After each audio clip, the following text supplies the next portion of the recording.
yo voy a hacer que te den el consejo los apóstoles.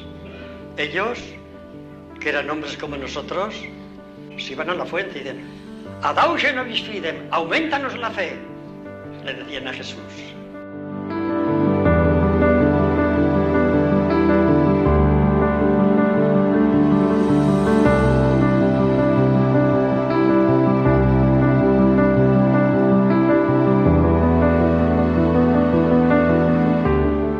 También a mí me llegó así el amor. Yo no esperaba ser cura. Y vino, como viene el amor, vino Jesús a mi alma, sicutifur, como un ladrón. Dijo: eres mío, me uses tú. Me hizo sentir aquel grito de Isaías: yo te he redimido, te he llamado por tu nombre, porque eres mío. Y fueron los barruntos del amor para mí. Los barruntos del amor de Dios y del querer de Dios sin saber lo que era. Pero era algo divino, que todavía estoy paladeando, que me ha endulzado la vida.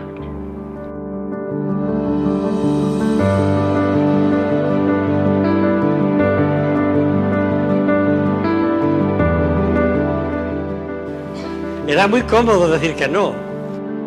El Señor ha dicho a todos que seamos santos. A ti también. Y a aquella y al otro. Y además a todos.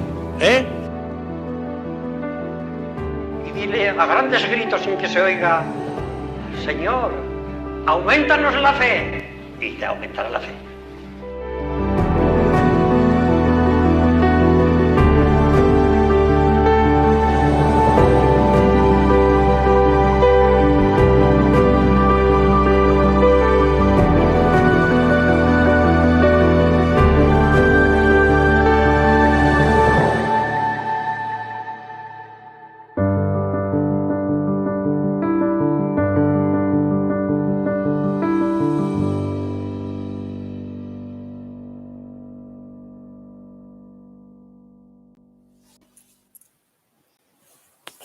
Para hacer la lectura, hoy vamos a elegir unos textos alrededor de la acción de gracias que hizo en su momento, acciones de gracias que hizo nuestro padre y don Álvaro.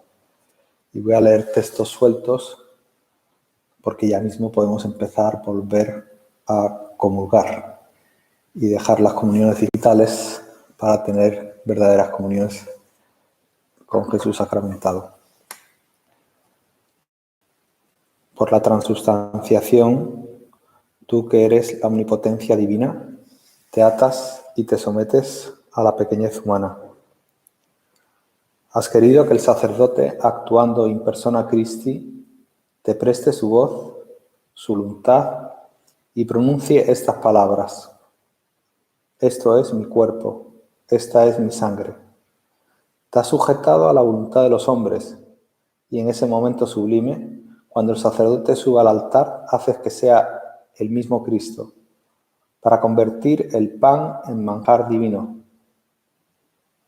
de modo que podamos acercarnos a ti sin ningún temor.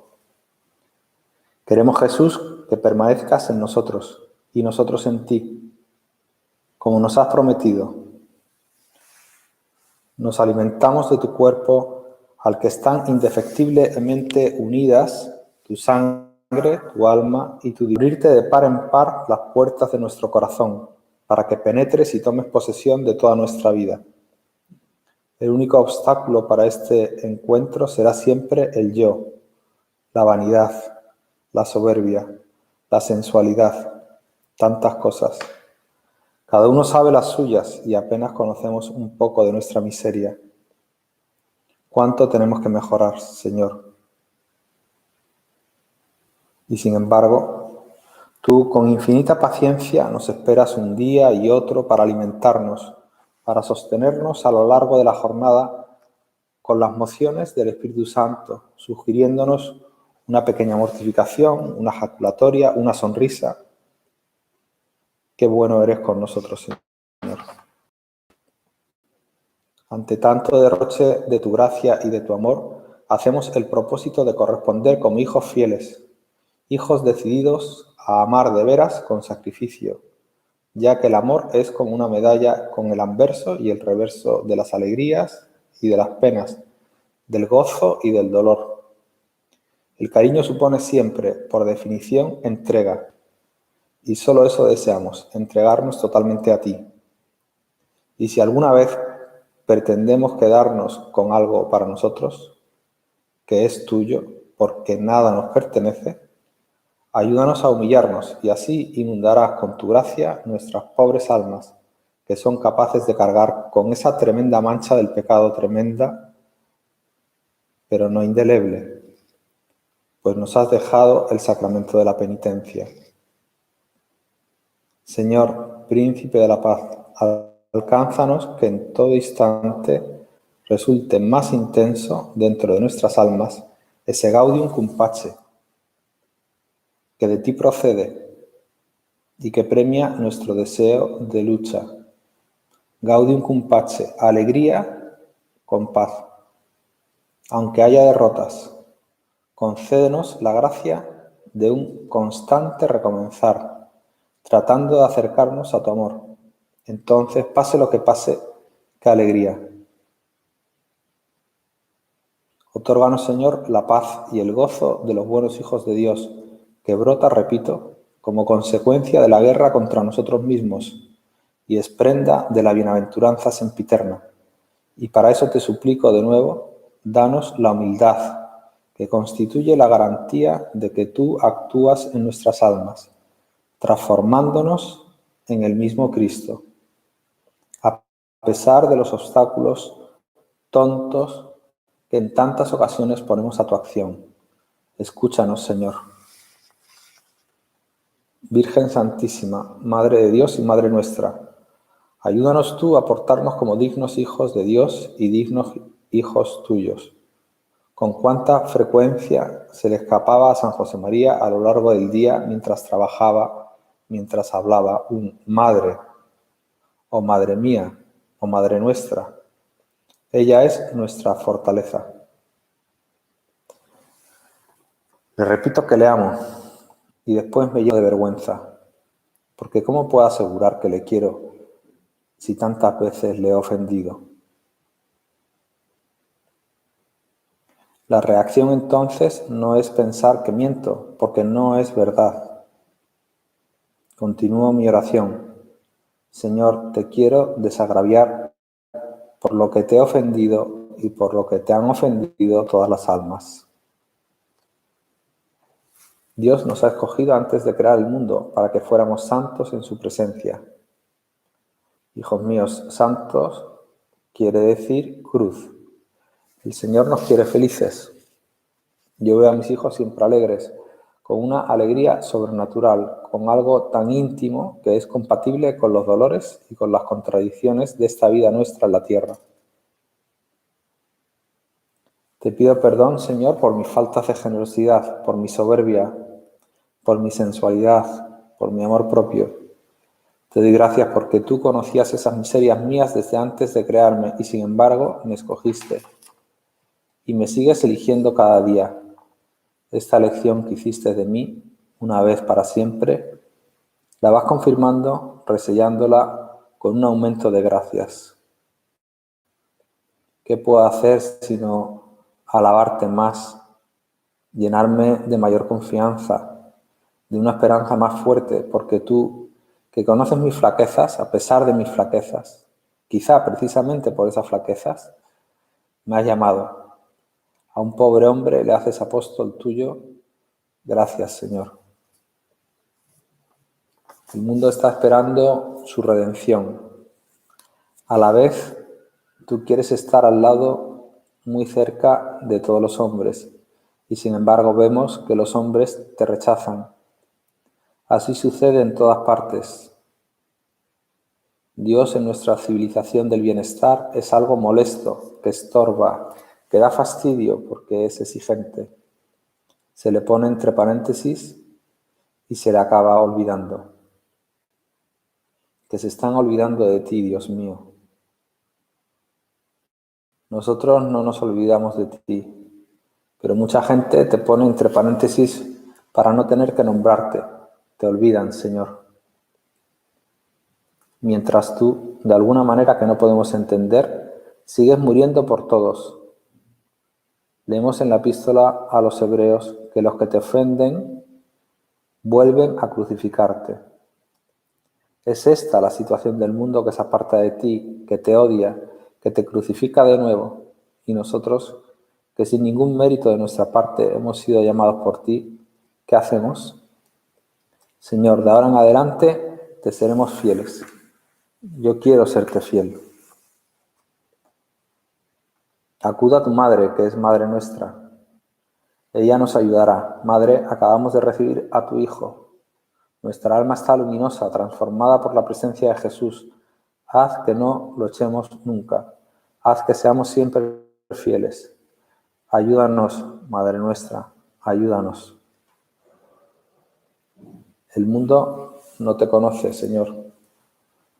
Yo inclino la cabeza ante los misterios de tu providencia en señal de respeto, pero, Señor, no lo entiendo. Tú, Jesús, has muerto por todos. Hace ya 20 siglos. Los méritos infinitos de la redención se van aplicando a lo largo de la historia. Es verdad, pero hay mucha gente que te rechaza. Surgen tantas dificultades y obstáculos. La mies, lo has dicho tú, es inmensa y los obreros son poquísimos. Si los pocos que trabajamos por ti no somos lo suficientemente generosos, entonces estamos cometiendo una traición. Señor, que seamos entregados, generosos, fieles. Termino. Señor, que yo no tenga otra ambición que la de llevarte almas. Que no me detenga nunca ante los obstáculos, porque no los hay cuando se trata de servirte, de salvar almas. No quiero ser una persona objetiva, entre comillas, que es la que se fija solo en las dificultades. Deseo ser una persona realmente objetiva, que cuenta con tu gracia y sabe que si tú quieres, no hay ninguna contradicción que se le pueda resistir.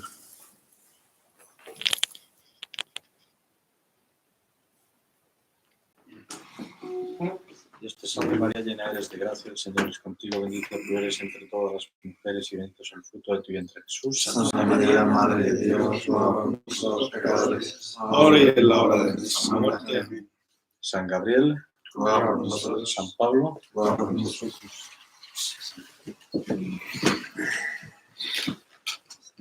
Bueno, me han dicho que esta charla tiene que ser en tono intemporal, es decir, sin hacer demasiadas referencias al lugar y el día en el que estamos, pero no me queda más remedio, con el permiso de Mateo, que al hablar de amor a la Iglesia y al Papa, que este es el tema de la charla, pues hacer referencia a la celebración de hoy. Es hoy 2 de mayo, es el aniversario de la dedicación de la Iglesia prelaticia. Y es una celebración tan importante que podremos prolongar a lo largo de la semana. Por lo tanto, no hay problema en que en lugar de celebrarlo el día 2, lo celebremos el 4.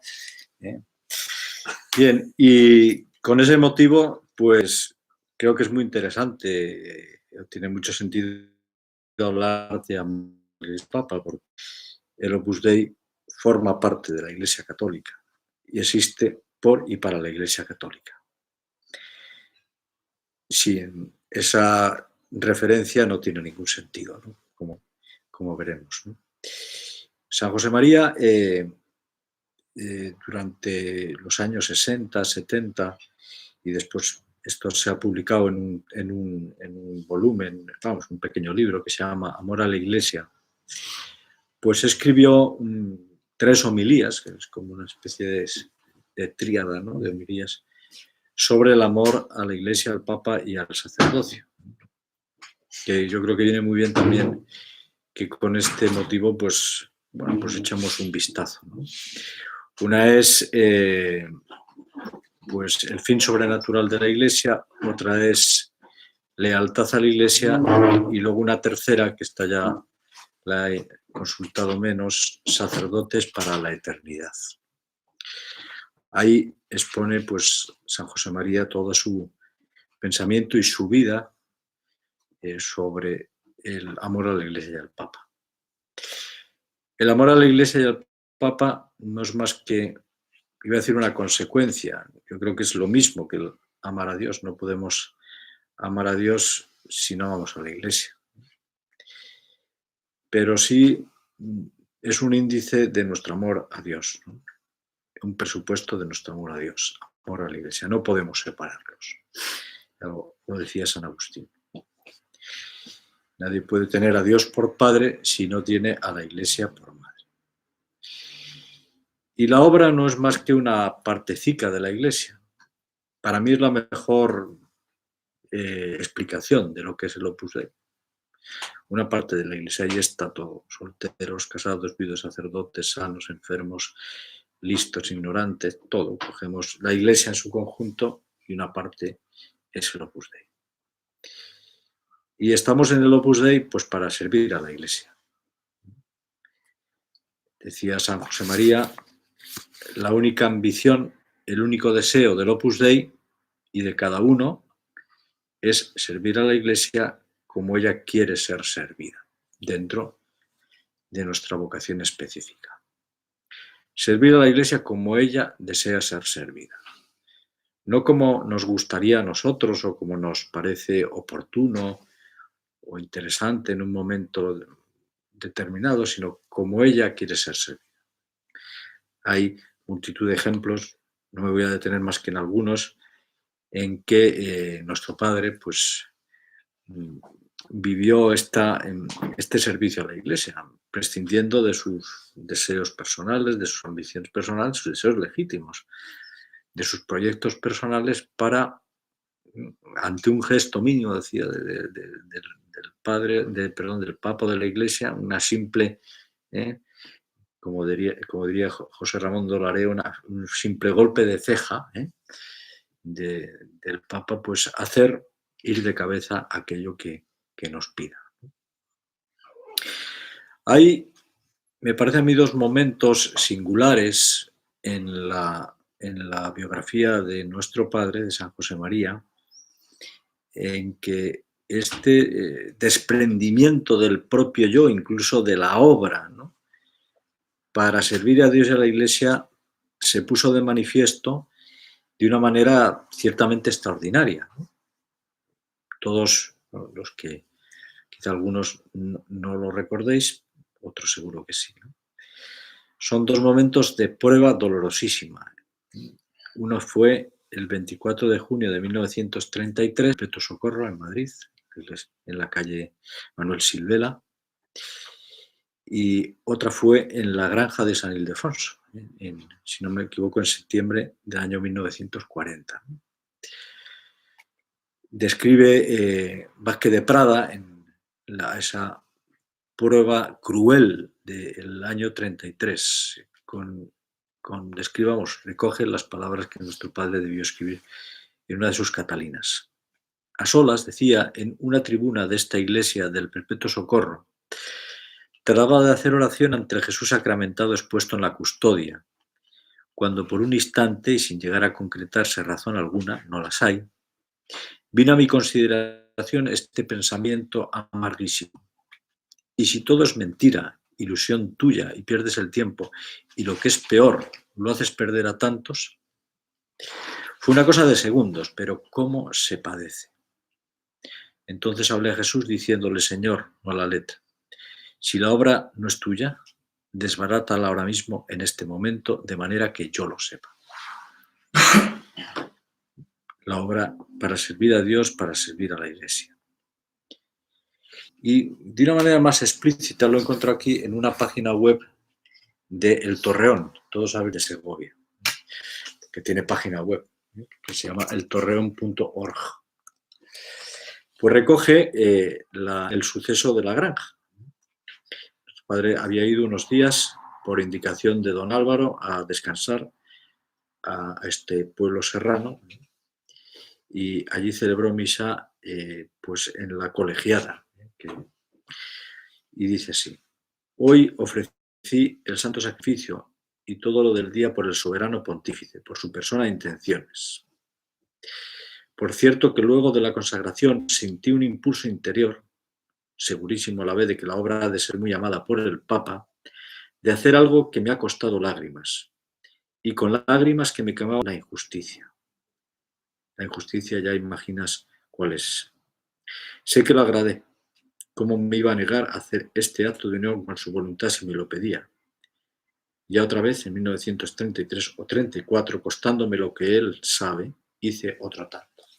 Bueno, perdonad un poco lo extenso de la cita, pero pues, queda muy claro, ¿no?, cómo ese amor a la Iglesia está en el núcleo de la vocación de todo cristiano y particularmente de la vocación a la obra. El amor a la Iglesia, nuestro Padre, decía él, fue creciendo exponencialmente hasta el final de sus días, hasta el final de su vida.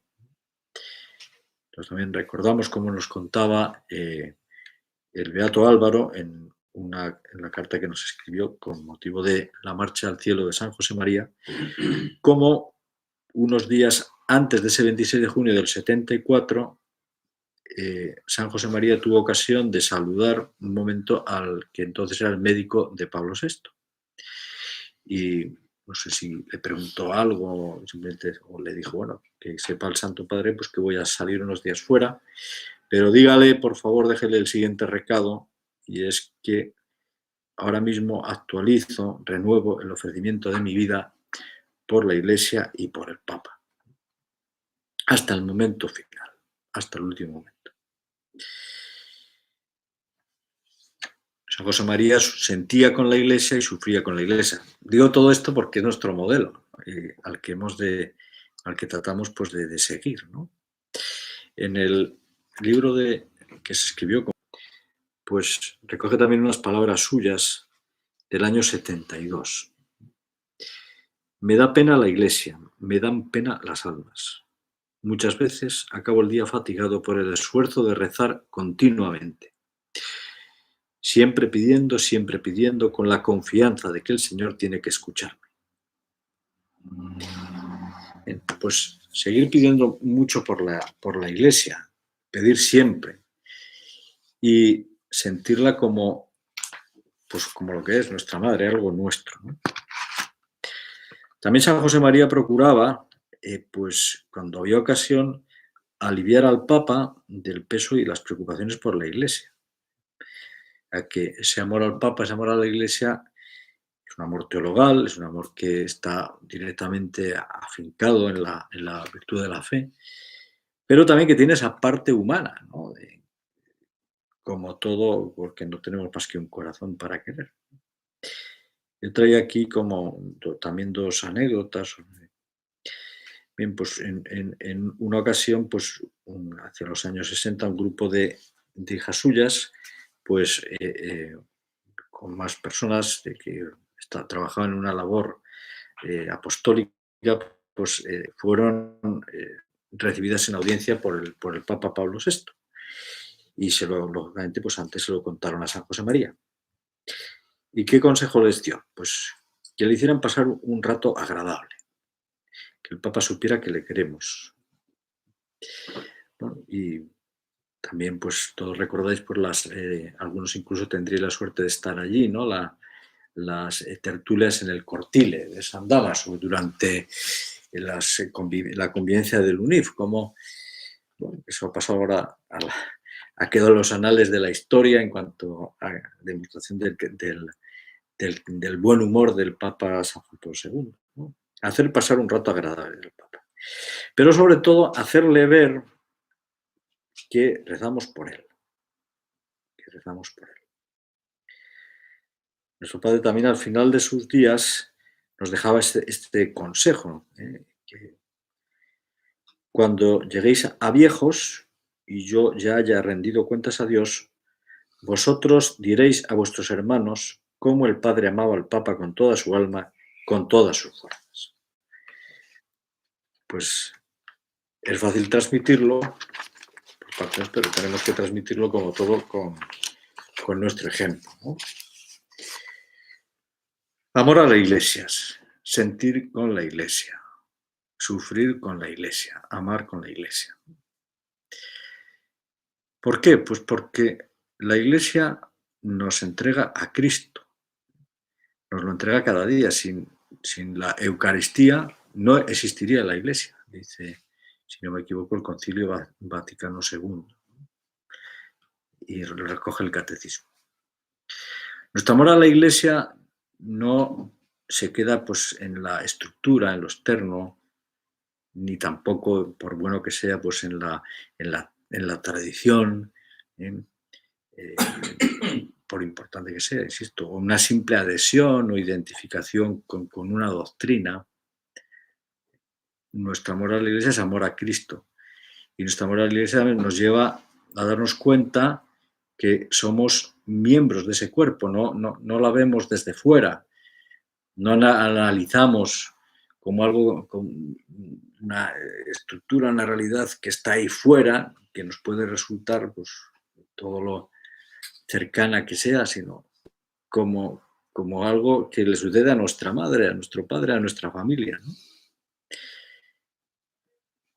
Somos parte del cuerpo místico de Cristo, somos parte de Cristo, somos parte de la Iglesia, que reza, que padece, que goza con Cristo y que a veces, quizá por nuestro comportamiento, por nuestra tibieza, pues pueda resultar dañoso, pueda no cumplir con lo que necesita el cuerpo. En estos días también nos recordaba el prelado del Opus Dei en muchas ocasiones, en algunas ocasiones, como pues era muy bueno que viviéramos, que tuviéramos más presente ese dogma de la comunión de los santos, ¿no? Para ayudar a todos los miembros de la Iglesia, para estar muy cerca de toda la gente que sufre, para sentirlo como propio, ¿no? No es una simple virtud de solidaridad, sino sentir que cuando la gente sufre, cuando las personas padecen, cuando hay personas solas, es Cristo quien sufre, es Cristo quien padece, es Cristo quien está solo, ¿no?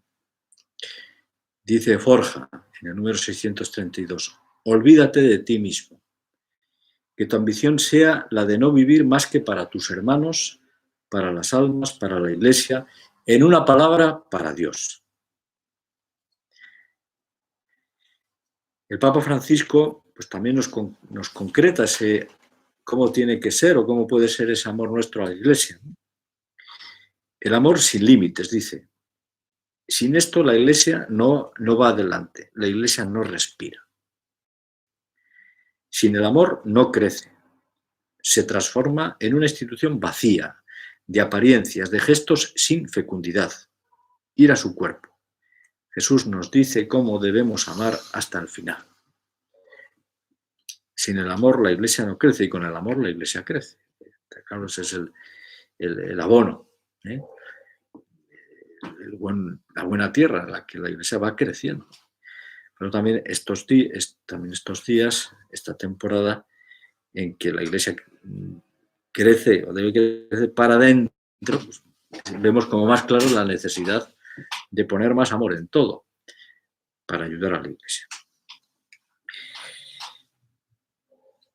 Bien, vivimos, claro, también se puede decir que la Iglesia de alguna manera no ha tenido épocas tranquilas, ¿no? A lo largo de su historia, de sus 21 siglos, ¿no?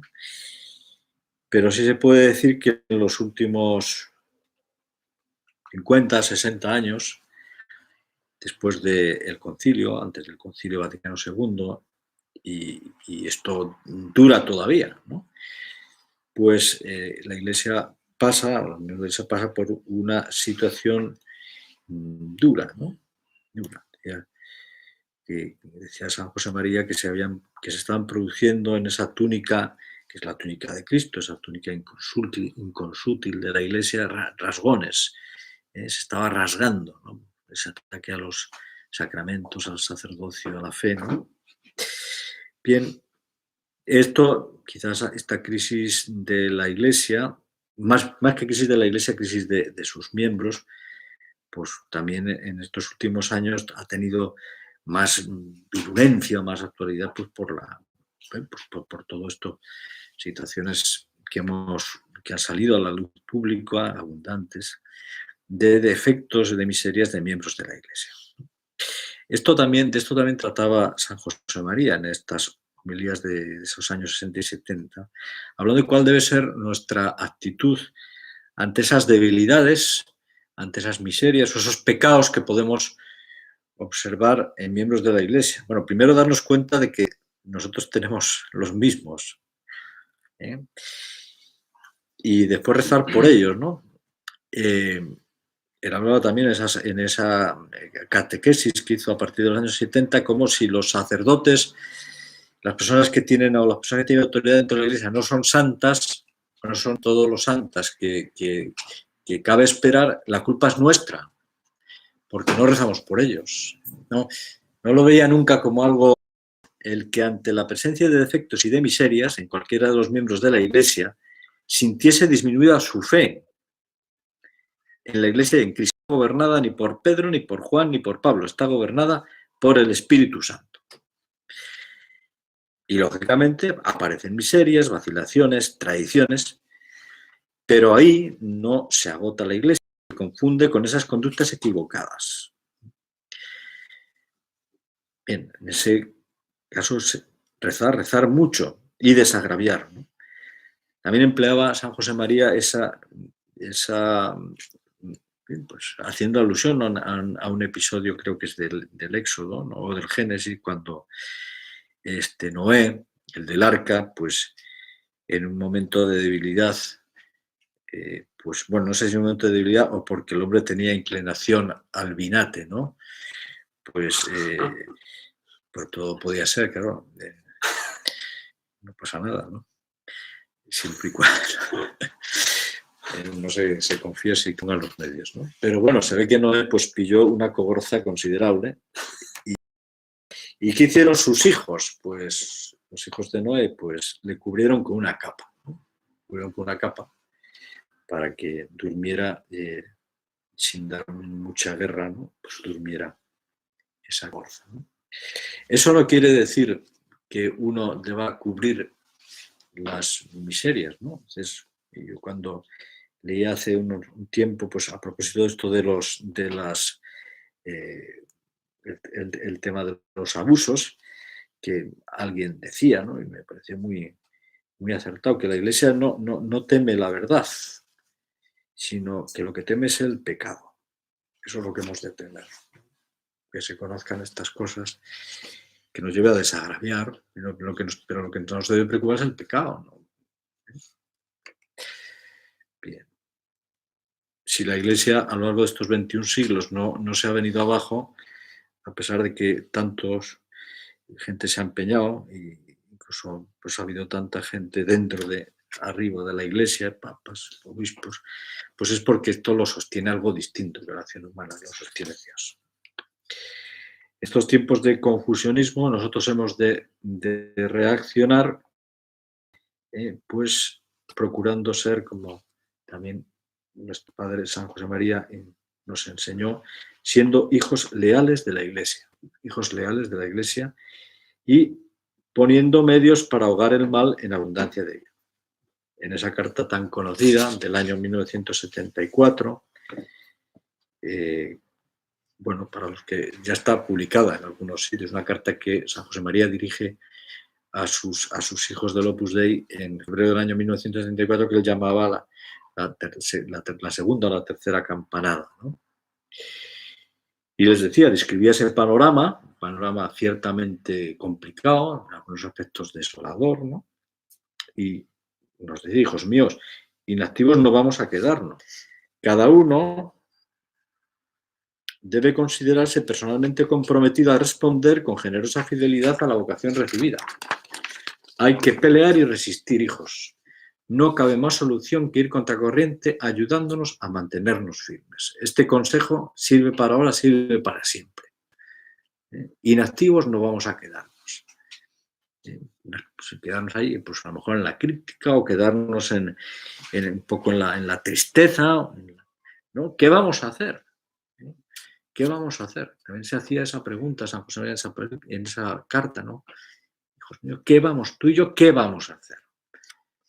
Pues profundizar en nuestra fidelidad, profundizar en nuestro amor a la Iglesia, con esa seguridad también plena de que Cristo nunca abandona a su Iglesia, que la Iglesia ya, digamos, este partido se ha ganado, la Iglesia triunfante está ya junto a Él, ya está en el cielo. Cristo ha triunfado de una vez para siempre.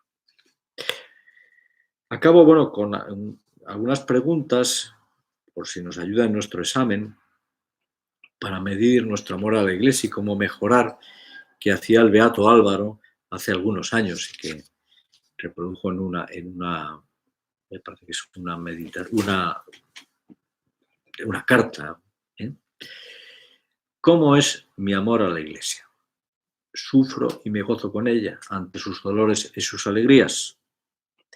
¿Considero como algo muy propio, personal, todos sus avatares? ¿Siento la responsabilidad del apostolado para conseguir que aumente cada día el número de los que desean amar a Dios con todo su corazón y trabajar por la Iglesia con todas sus fuerzas?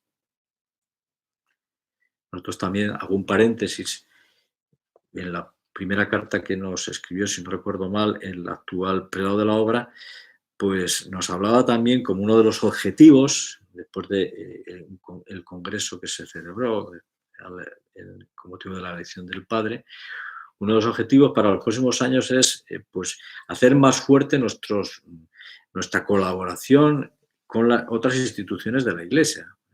Siempre ha sido así, pero de alguna manera lo reafirmó, ¿no? Y sigo. Soy consciente de la ayuda que puedo y debo ofrecer al cuerpo místico con mi oración y mi mortificación, cumpliendo con fidelidad mis deberes cotidianos. Me doy cuenta, y acabo con esta pregunta, de que a toda hora la Iglesia me necesita. La Iglesia nos necesita. La Iglesia tiene una gran confianza en nosotros, tiene una gran confianza en el Opus Dei. Y eso, lejos de llenarnos pues un poco de vanidad, pues nos llena de sentido de responsabilidad. Rezar por la Iglesia. Nos decía el Papa, o el Papa dice, Papa Francisco, a todos los que van a verlo, le pregunta, lo que sea, recen por mí, recen por mí. No es una frase hecha. Ojalá que cada uno de nosotros en nuestra vida personal, en nuestra vida cotidiana, no falte cada día un gesto de oración, de mortificación por el Santo Padre, que lleva mucho peso encima, mucho peso. Bueno, ver cada uno, concretar cada uno. Y al mismo tiempo también ser altavoces de lo que el Papa cuenta y dice.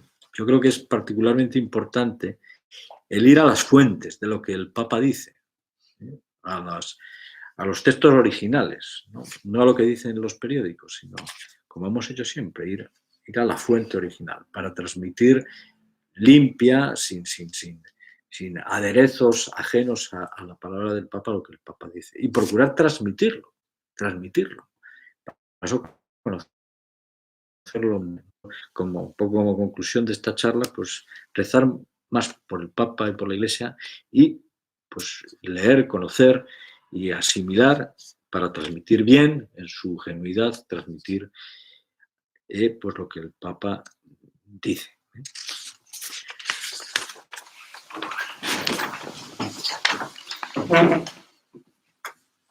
Dios te salve María, llena eres de gracia, el Señor es contigo, bendita tú eres entre todas las mujeres y bendito es el fruto de tu vientre, Jesús. Santa María, Madre de Dios, nosotros pecadores, ahora y en la hora de nuestra muerte. Amén. María, gracia nuestra, siempre la sabiduría.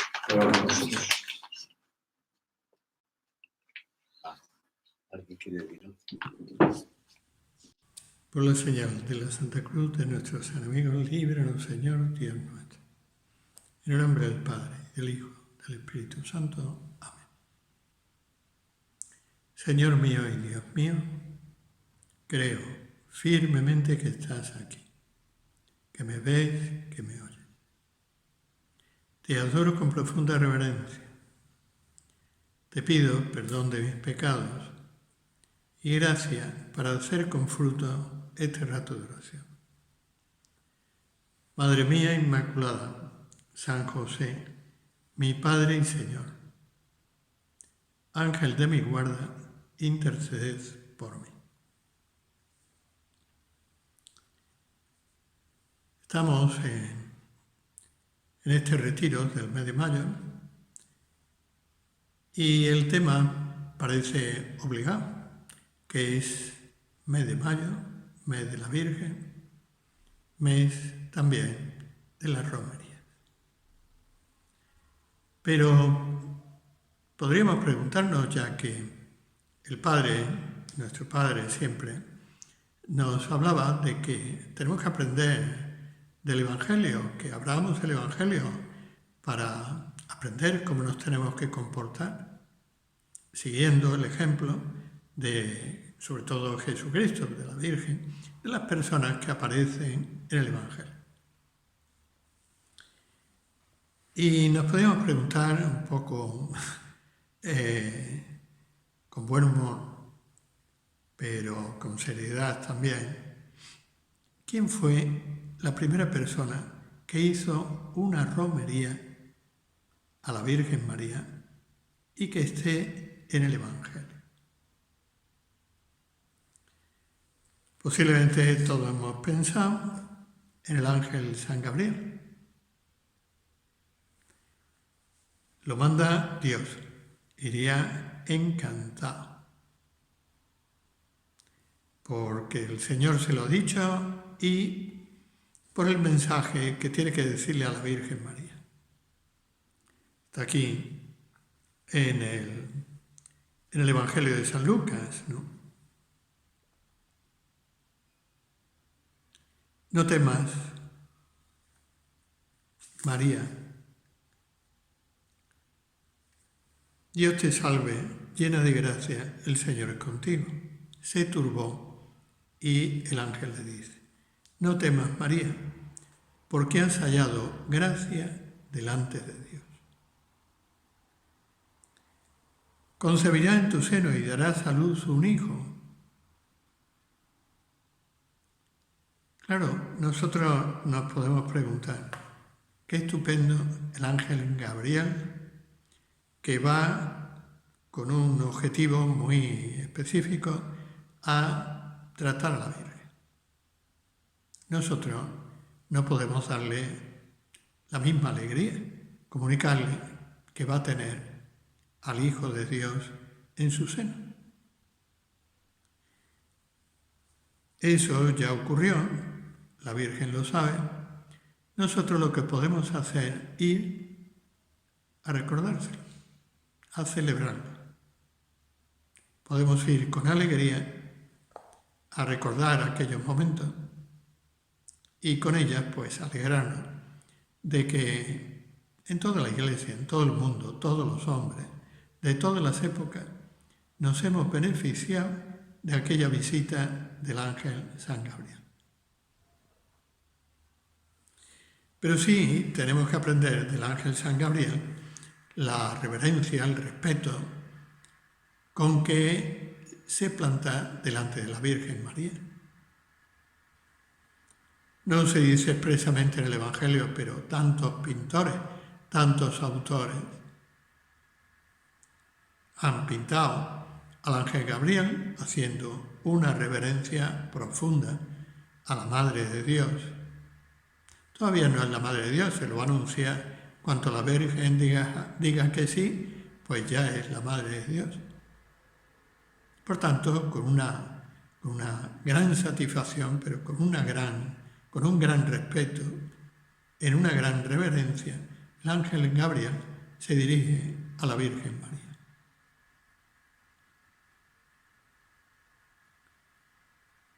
Le pondrás por nombre Jesús, será grande y será llamado Hijo del Altísimo. El Señor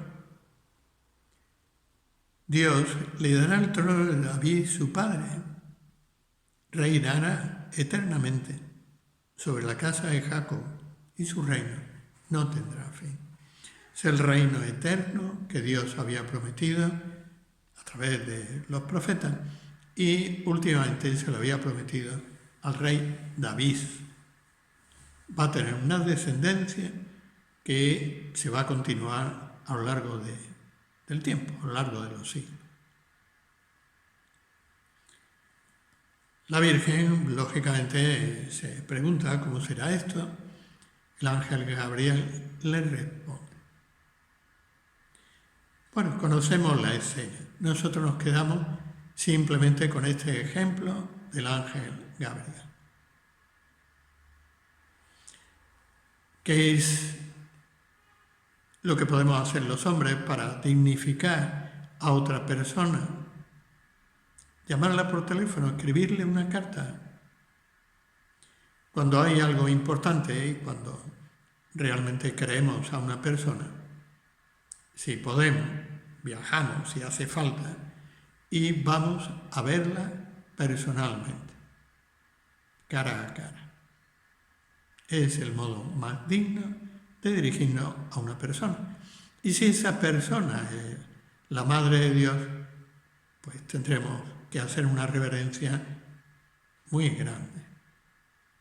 Ponernos de rodillas, hacer inclinación profunda de cabeza, o por lo menos en nuestro corazón guardar un respeto, una reverencia muy grande. Bueno, pues ahí tenemos la primera romería. De Jesús, ¿qué sabemos? ¿Va a ver a la Virgen María? Pues durante su vida pública posiblemente fue en más de una ocasión. Sin embargo, los evangelios apenas nos cuentan nada. Si nos dicen que Jesús le estaba sujeto, aunque alguna trastada también le hizo. El quedarse en el templo a los 12 años. Jesucristo nos quiere enseñar que Dios es el primero, antes que los padres, antes que cualquier otra cosa. La Virgen, sin embargo, lo comprendería, pero posiblemente pensó, vaya trastada que me ha hecho mi hijo, San José igual. ¿Algún otro momento en que el Señor trate a la Virgen y nosotros podamos mirarlo en el Evangelio? Pues sí. Otro momento en que el Señor se porta con mucho cariño hacia su madre y también con un gran respeto, con una gran, dándole una gran preferencia. Cuando está en la cruz. Y sabemos que ya se habían quedado muy pocas personas. Estaban junto a la cruz de Jesús, su madre, la hermana de su madre, María de Cleofás, María Magdalena y San Juan. Y el Señor, dirigiéndose a la Virgen, le dice, mujer, ahí tienes a tu hijo. Podríamos pensar, llamar la mujer a su madre parece un poco frío, un poco distante. ¿Por qué no le llaman mamá o madre? Lo va a decir inmediatamente. Pero lo primero de todo es que la llama mujer y sabemos que no es un término despectivo en absoluto. Como siempre hace Dios cuando nosotros nos ponemos delante de Él nos coloca en nuestro sitio. Nos dice quiénes somos, cuáles son nuestros deberes, cuál es la misión que el Señor nos ha dado y lo bien que tenemos que cumplir. Y aquí Jesús se está refiriendo nada menos que al Génesis, a los primeros capítulos del Génesis. Cuando Dios le dice solemnemente a la serpiente que una mujer y su descendencia te aplastará la cabeza.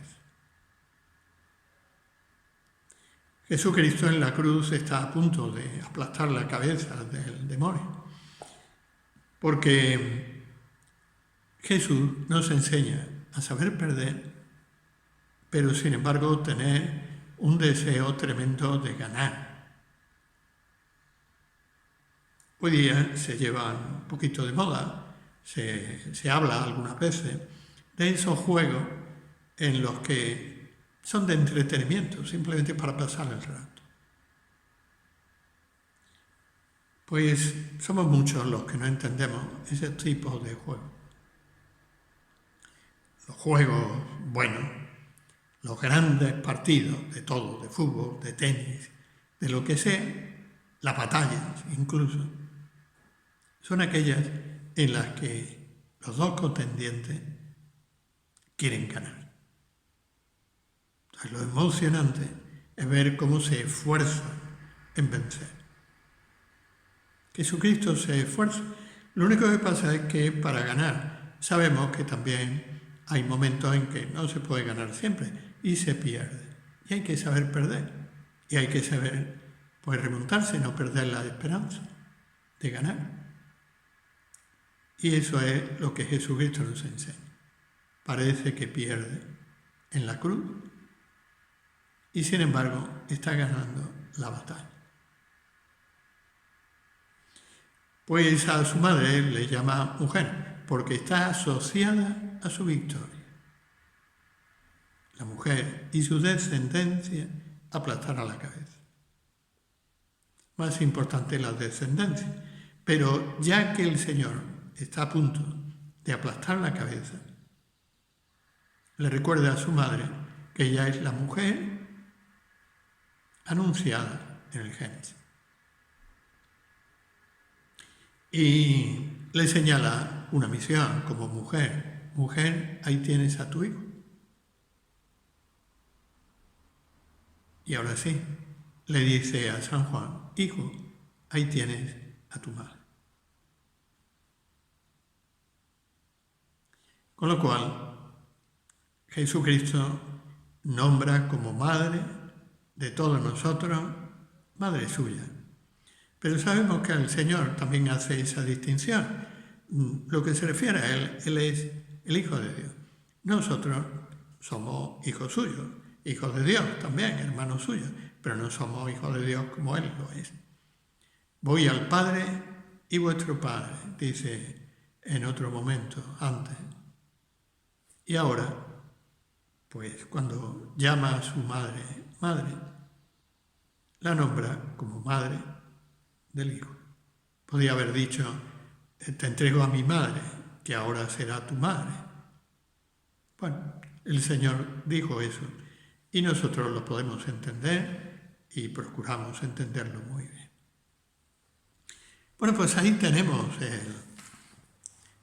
como en el Evangelio, nada menos que un ángel y que Jesucristo se dirigen a la Virgen, le hacen caso a la Virgen. El ángel baja a visitarle, Jesucristo está en la cruz y con toda dificultad pues abre los ojos, podemos decir, baja desde la cruz para decirle una noticia estupenda. Tú eres la mujer del Antiguo Testamento y este es tu hijo.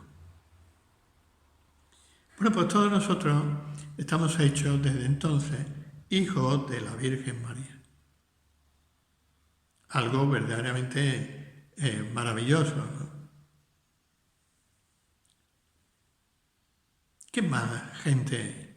¿De qué más gente podemos nosotros aprender a tratar a la Virgen María? Pues tenemos en España a la Virgen del Pilar.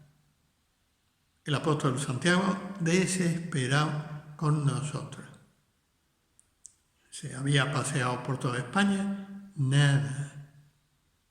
Duros de mollera, pero como nosotros mismos, ¿no? Como nosotros solos.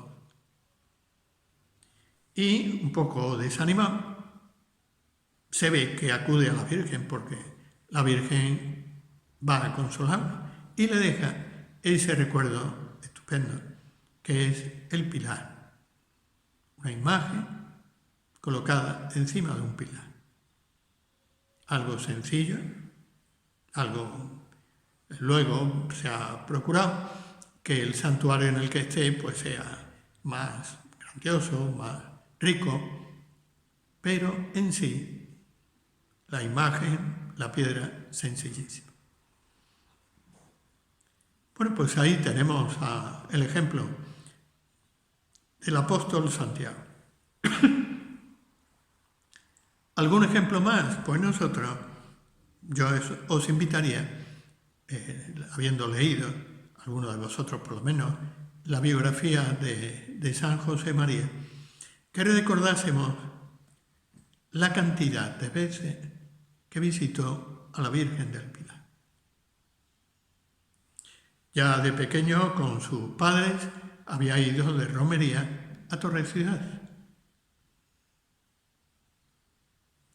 Bueno, pero una vez que se traslada a Zaragoza, al seminario, San José María va todos los días, escribe él, todos los días iba al Pilar, se la arregló como fuera.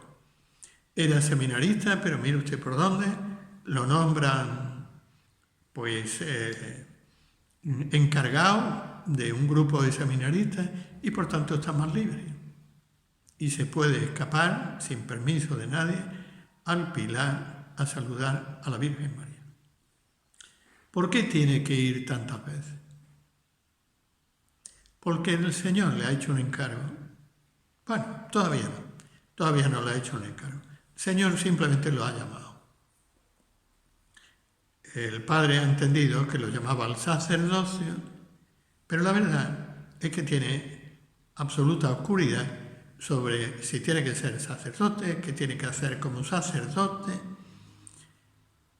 Él dice que tenía claro que el Señor parece que le llamaba al sacerdocio, pero él no quería seguir la carrera sacerdotal tal y como entonces se llamaba. Esa carrera de tener un nombramiento, pasar a una parroquia mejor, luego ser a lo mejor canónigo, etc. No, eso no lo quería el Padre. Dios lo llamaba al sacerdocio, pero de otra manera. No lo sabía. Y por eso tenía una gran confusión. Tenía que ir a la Virgen. ¿Dónde va a ir? Bueno, acude al Señor, pero al Señor le ha llamado a la Virgen. Para que la Virgen interceda y convenza al Señor y a Él pues le vaya diciendo algún secreto, de manera que Él se entere de cuál es la voluntad de Dios. Muchas veces va al Pilar. Seguirá yendo posteriormente, ¿no? La costumbre del Padre de saludar a la Virgen era muy grande, porque nos consta que el Padre, cuando llegaba a una ciudad nueva, lo primero que hacía era ir a la patrona, a saludarla. En algunos casos solamente estuvo una vez en una ciudad, como nos ocurre aquí en Andalucía y concretamente en la zona de Granada. Hay sitios, Jaén, Almería, en los que solamente estuvo una vez. Granada estuvo más veces porque vino después, más tarde, pero la primera vez que vino exactamente igual, ir a la patrona. Eso hacía el Padre desde el principio, ¿no? Y no solamente iba a la Virgen del Pilar, cuando estuvo en Madrid, iba también a las iglesias, a la Virgen María. Cuando va a Barcelona, bueno, a la Virgen de la Merced, también a algún otro sitio, pero la Merced, sobre todo. Bueno, lo mismo sucede en Roma. Y sobre todo en el mes de mayo, muchos días salía a hacer una romería. Iba a distintos lugares, uno de ellos muy frecuentado era Santa María la Mayor, donde está la Virgen Madre de la Iglesia, ese cuadro de la Virgen Madre de la Iglesia. Bueno, sabemos cómo también el Papa Francisco le tiene una gran devoción y como en estos días, en este tiempo, pues ha sabido lleva la Virgen Madre de la Iglesia a San Pedro, ya que él no podía salir, pues sí podía mandar que se la trajera. Y allí quiso dirigirse a nosotros durante la Semana Santa. Cristo de la epidemia y la Virgen. También nuestro Padre fue por toda Europa, por todo el mundo, al santuario de la Virgen. Le gustaba ir al santuario donde la Virgen se había aparecido. La verdad es que la mayoría de las ermitas de España, si no se ha aparecido la Virgen, por lo menos una imagen, una estatua, algo, se ha descubierto que estaba ahí escondido misteriosamente, se ha descubierto y todo el mundo se ha puesto muy contento porque es como si la Virgen viniera a saludar a ese pueblo. Pero cuando la Virgen se ha aparecido, siempre ha pedido que vaya la gente a visitarla a ese lugar. Porque si ella viene es para concedernos muchos favores. Y ha conseguido grandes favores. Por ejemplo, pues la Virgen de Fátima, momento verdaderamente apurado en Portugal, porque el marxismo estaba muy boyante y la Virgen fue allí y dijo que se le pidiera. En México, en Guadalupe, pues algo por el estilo. La evangelización no iba nada bien, sobre todo con los indios. No se avanzaba demasiado con la evangelización de los indios. Y la Virgen María es la que se presenta y les dice, pues, que acudan a ella. Se presenta un indio, se presenta con rasgos indios, se presenta con un manto, todo esto está explicado en vídeo estupendamente, ¿no? Con un manto donde está el cielo, que se puede divisar desde el lugar donde se aparece, para que los mismos indios, leyendo la pintura de su manto, entiendan que es verdaderamente la Madre de Dios. No quiero más sacrificios humanos. Ya mi hijo se ha sacrificado por todo, basta, no más sacrificio. Y el mismo indio Juan Diego, que fue el que la vio, fue el primer encargado de la Basílica de Guadalupe. Estaba en la puerta, recibía a los indios y les explicaba todo, cómo había sucedido todo. De manera que hasta su muerte fue un gran difusor de la devoción a la Virgen, de su aparición y de la voluntad concreta que expresó con respecto a México y a todo el mundo. Bueno, aquí tenemos la razón de la romería, ¿no? El Papa nos ha escrito una carta y nos habla del Santo Rosario. Ya Juan Pablo II nos había hablado del Rosario como una devoción de unas propiedades formidables, ¿no? Porque nos enseña a meditar a pasajes de la vida de Jesús y luego porque repetimos el saludo del ángel. También el añadido de la Iglesia, de Santa María, Madre de Dios, ruega por nosotros, pecadores. Está insertado, decía, en toda la tradición occidental, pero en toda la tradición cristiana, porque los orientales son los que se inventaron un tipo de oración repetitiva. Esto es la meditación trascendental de de tipo budista sucede igual. Para concentrarse se dicen unos mantras. Bueno, los orientales, los católicos orientales, los cristianos orientales, inventaron también la oración de Jesús. La oración del corazón le llamaban. Porque ¿cómo lograr que los latidos del corazón nos impulsen a orar? Con oraciones brevísimas, con jaculatorias. Madre mía, te quiero. Jesús, creo en ti. Si las repetimos muchas veces, nos daremos cuenta de que cada vez lo hacemos con más profundidad, con más seguridad, con más cariño. A lo mejor tenemos que dejar de decirla y pasar a otra, ¿no? Pero si repetimos mucho, y esto nos pasa a nosotros también con el Ave María, con el Santa María.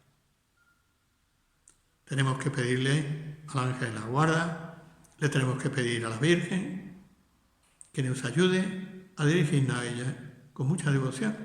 Nos tenemos que dirigir a San José, siempre tan detalloso, tan respetuoso con la Virgen María, San José, que yo sepa dirigirme a ella, pero también con mucho cariño.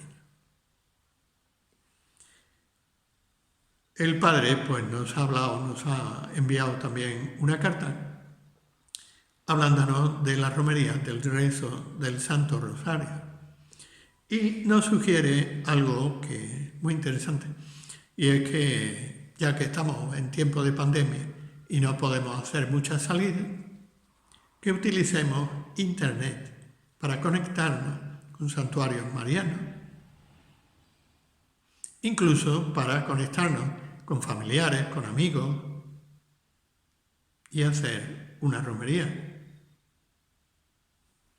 Luego, cada uno tiene sus conocimientos técnicos, ¿no? Se podrán hacer mejor o peor, de una manera o de otra. El Padre nos anima simplemente a aprovechar los medios técnicos para no dejar de visitar a la Virgen María. Y solo, el Papa también lo dice, podemos rezar el rosario solos o acompañados, como queramos. Está muy bien rezarlo acompañado. Y siempre, y el Papa también lo recuerda, es muy bueno rezarlo en familia, ¿no? Pero si no se puede, pues solo. Aprovechar este tiempo del mes de mayo para no olvidarnos, sino todo lo contrario. Demostrarle a nuestra Madre Santa María que la queremos mucho, que pensamos en ella y también que tenemos muchas cosas que pedirle. Y por eso acudimos como San José María, deseosos de que nos escuche, de que nos atienda, de que nos ayude.